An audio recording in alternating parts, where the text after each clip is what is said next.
Sadio Mane রমজানে হেঁটে যাচ্ছিলেন, কিছু বাংলাদেশি তাকে বললেন, আসো আমাদের সাথে খেতে আসো। সাদিও মানে জিজ্ঞাসা করলেন, তোমরা কি আমাকে চেনো? তারা বললেন, না, তবে খেতে ডাকা আমাদের কর্তব্য।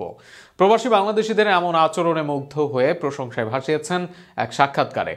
যে সাদিও নিজেই হাজারো গরিবের মুখে অন্ন তুলে দেন, তিনি নিজেও মুগ্ধ হন বাংলাদেশিদের আতিথেয়তা দেখে। আরো শুনুন প্রতিবেদনে। সাদিও মানের মানবিকতা, বিনয় আর সহজ সরল জীবনযাপন সব সময়ই আলোচনায় থাকে। সম্প্রতি নিজের সৌদি অভিজ্ঞতার একটি ঘটনা শেয়ার করে তিনি আবারও ভক্তদের হৃদয়ে ছুঁয়ে দিয়েছেন। রমজানের একটি দিনের মর্মস্পর্শী সেই গল্পে উঠে এসেছে বাংলাদেশি প্রবাসীদের আতিথেয়তা, বিনয় আর মানবিকতার এক বিশাল উদাহরণ। মানের ভাষায়, একদিন রমজানে তিনি হেঁটে যাচ্ছিলেন। ইফতারের ঠিক তখনই রাস্তার পাশে খাবার খেতে থাকা কয়েকজন বাংলাদেশি শ্রমিক তাকে ডাকলেন, ভাই আমাদের সঙ্গে বসে খান। প্রথমে মজা করে মানে বলেছিলেন, বন্ধুরা তোমরা তো আমাকে চেনোই না।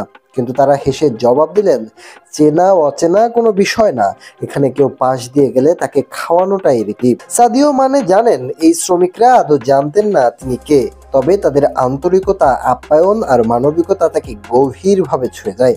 মানের ভাষায়, তারা আমাকে চিনতো না, কিন্তু তাদের মনটি সবচেয়ে বড়। এই সংস্কৃতি, একসঙ্গে থাকা, ভাগ করে নেওয়া আমাকে সত্যি স্পর্শ করেছে।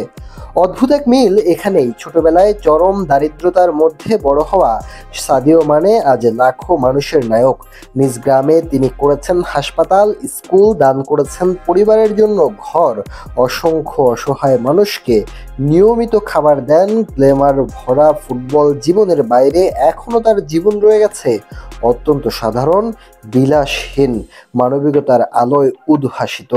আর সেই মানুষটি কিনা সৌদিতে অভিবাসী বাংলাদেশিদের কাছ থেকে পেলেন অকৃত্রিম নিঃস্বার্থ ভালোবাসা। মানের কথায়, এই অভিজ্ঞতা আমার হৃদয়ে থেকে যাবে।